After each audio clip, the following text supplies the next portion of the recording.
This is project Aotearoa, an E.C.D custom Defender 110 soft top, finished to our client's exact specification. Aotearoa is painted in full gloss Porsche frozen blue metallic with silver accents. Aotearoa sits on 18-inch silver sawtooth wheels with BFG all-terrain tyres. This 110 soft top features a multi-point roll cage, tubular A-bar front bumper with worn winch, E.C.D custom silver metal steering guard, 4 Hella spot lamps up front.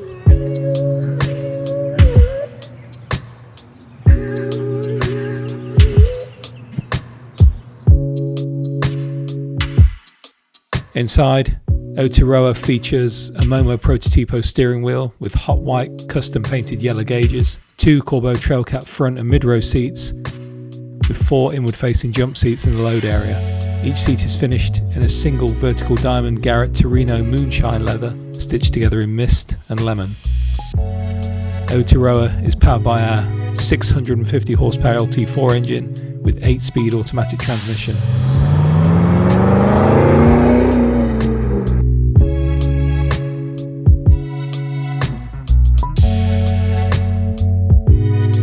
This 110 also features an array of modern elements such as Infinity Kappa sound system, Apple CarPlay, wireless charging, rear AC, and access to further USB charging ports throughout.